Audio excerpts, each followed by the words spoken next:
Abusuya akwaje kekeleke ede ama Okatatkyie Afrifa na chema Wontumi ono so enkomo ewo mu hanom esanse ene Chairman General Asiedu Nketia ekokopie mu ewo OKFM ene Kwame Nkrumah tikese ekodi enkomo na wonim se Chairman General ono onkasa basabasa wope one person na Ghana politics wonimu ye pa dia Asiedu Nketia chairman of the NDC party no were number 1 numero 1 na ene watake the time ewramu na one amazing thing woka ya na eye mesere sa me de me hoto fom kra ene se wosekwe chairman Wontumi a ene yakope ne korabre no se wawu mesere mu da bi yakope no se bensa wa mu se onko home no ebe bo chairman Wontumi pa esa se chairman Wontumi abra ye nche no na ono akasa de eda ne manhyin mu no chairman Wontumi sori a ene galamsey site to and fro okwa ha na wo ba ha na wo wura ha chese chairman Wontumi ni ebre a wode home woni bra wode eda da bia wo peska enti se enna nyamya ya adom ya chairman Wontumi akokopie mu ewo nsawa mu ene home ya no wokọ home na ye nyina ye nhwe hunu se ebra chairman Wontumi ebepie afri ensawam aba oman mu se ye ho atono no ye de ne fonso nyina achara na se wakọ 7 sentence na wie no chairman Wontumi emra no aye kese no waye oboshi eba no ye ka se galamsey upese otu ase a enye emrantie na omukọ galamsey site bade kope omo anu aduane no nye omo na ukọ chiche omo anu asi galamsey ano nipa ode ne sika akototo mfidie no asan ye se waje asase no di mfidie na kogumu a etutu asase no se no se unya baako echi no a echen se wache mranti a omukọ bade ho apem enunti ye ka se Wontumi oye nipa oboman o sei ensase enunti yebetu ne so sa ena yetu ne so sa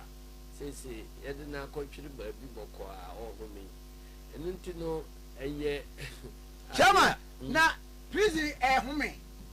oh nanka da bia osori anunam galamsey site yetu I had to say na sese utefa ko se ohome the far court any prison you say ba bi ote no ohome obefiri ha ba no ayekese kama enunti no o se asemu ya ye ka to da bia na aja ye de bia ye sidi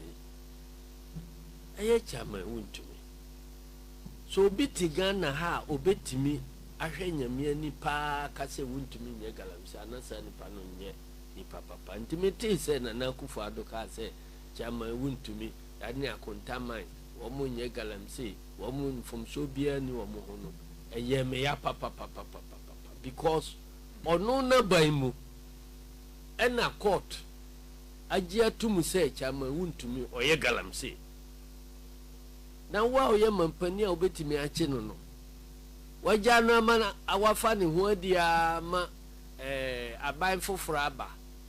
ena afi na kwanya aba yetimi akwakoche no wa wo minister ka se oye galamsey professor from Boadu ka se oye galamsey wenum nyina chi na wakojina ba bi se onye galamsey abe ye be fa ne se na eyatesem enya atesem court abua asem judge say aje from secondary high court wabua se Wontumi ye galamsey na de atiane se asem we ehyaase Wontumi galamsey asem no ehyaase 2013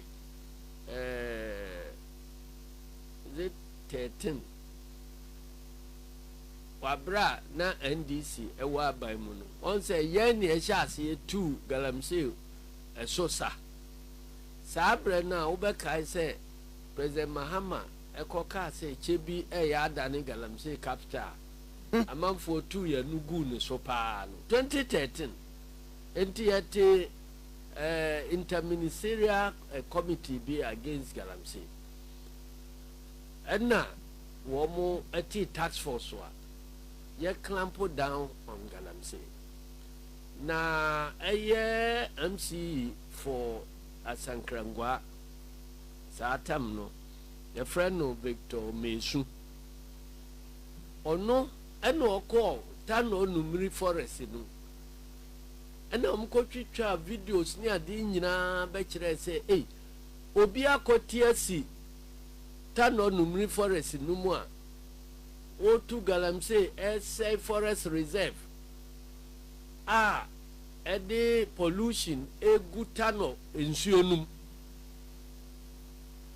ana odi pictures no ba na enye adeketo akura enti me odi be kire me na kwa me unim se broni bia te se bibi etichuma ewo Tano nsuo no ho a eche se eyene ya because Tano no ye spiritual river man bonofo o ko tachima Tano so ho unim se broni bia ni Tano munam bi David ye ni Tano munam kura ose bi o anase Tano no ne source no e fa free bro anti spiritual ade spiritual so pa Tano no enti akwai kochicha Victor Mesu ede say yo say Tano river ni ade nyina no Wontumi say sa ne ma no all the pictures no be kire me satem na me general secretary enti me ka ho ne ehye nunkura ne say omma yenkofa task force for no na omko stopo the air cost no yes I say forest reserve ya wona e ba se obeka se yes mo akọ ma seizures calculators be 400 enna yesu no kofa task force na omko hoko say Wontumi apata wa ye ne ade wo wuram ho operations ya wo ye no ho nyina task force for no ekọ say ni nyina enunti ewo mu ana ya ban free so no enna Wontumi pese offer saade no so esan ebeji judgment debt $43 million yes ye tua ya na ye ntua eno oko saman aban wa bra afi ono na bayan ba no eno akọ saman ono anaban no se ye ntua seska no ma no ndika omo be ye kana na bi ahwe se ye bu asem no asan nipa wa say asase ni apolutu nsuo sa asan akọji $43 million amana di kwa enna nyame ncha de ye gi no fi nani ehwe evidence drone footages ni ade a womode ebre no no eno ohwe na oka se asemu ide enani kwam na nokura APA wo secondary high court ho no nanka se womudi asem no wi a aban no chi Wontumi na ode no fa mrakwan so criminal case nanka ode no kotum ti se de ede na tumu ya na sense na ban na wo power ntino ya nya no hwe amatese yase mahama kwa obeyi no enti de kopie mu ne se one Wontumi ka se oye prospecting ye hwe no license yekuta no ye prospecting license so say woko na ura mu ho a utu tokro ha kakra na wagina so de ahwehwe asase no mu ahun se gold no bi wo ha na ebi ni ho enya de a caterpillar nom ne excavator no mu asem bia nim kura unse ba bia ya prospecting no unamura mu unse ye de red ribbon bi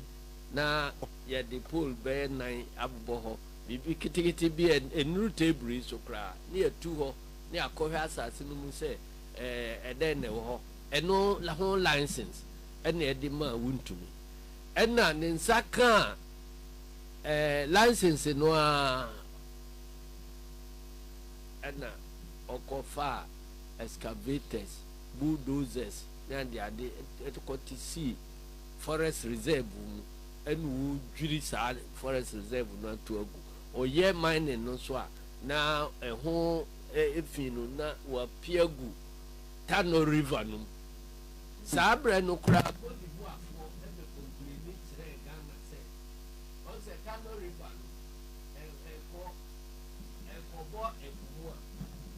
enam ye ne Cote d'Ivoire fo hye so enti o mbe complaining say river no a ensuo a de free Ghana airco no say ensuo tano no a fa Cote d'Ivoire fo no enum nsuo no ema eye diplomatic ayi kakra kra wo enu nti court ka say Wontumi ye galamse wa sense ase ne niema o ka say ya sen no nyina no enam ne kwan so a efri say o ye illegal activity ono so ka say soja fo no ekobubu ne niema no no gold nko anto bottom 50 kilos of gold Wontumi anu asem wo court ho na obi a wo ye prospecting no then now Wontumi to gold 50 kilos e be a prospecting type proper prospecting away him that be as I said we gold ma wo dey ye dey pie Wontumi nya gold wa bra wo ye prospecting no say mo ko to gold 50 kilos on the statement of claim no nyina ewom na cement bottle ba ko kra ye say so as 50 kilos boy cement bottle no na 50 kilos no enti ono kwa o sa gold no na soja fo no e kobo no ya fa na o san kan bie mu say otua bribe 70,000 Emma Victor Mesu no say anka operation na ye no ye mo ne illegal operation galamse no ye mo ne mfidie ne na operations no ho ban say otua bribe say me mo ye nkoho ni nyina ekopie court so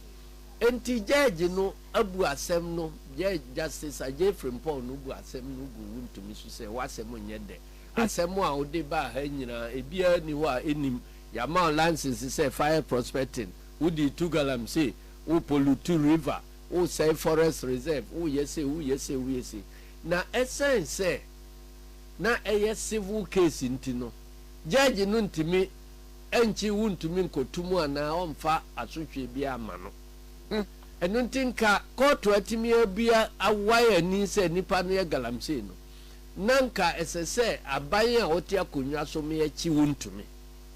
ne prosecute no na asotwe a ene ne nsa akan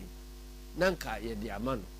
mejimi di se ebia saatam no so no nka na asotwe no enuru se yo nka enuru 20 years because Mirano na da ho at that time no na obi di sa abone no a o sentence no a em say mfie enuru 5 years e be na em say 3 years and not seal in year 5 enti wa by no na oba be increase punishment no o kai say bra na omo debate sa asem no wo parliament no eno na Joe Wise ka say emfia dodo no kura nhia nka wotu obi o galamse ho a shoot and kill bonu tuo na kunu no mfiri ho o nka isa asem no kai pa say ye fa no so anka na ye sie Wontumi dadaada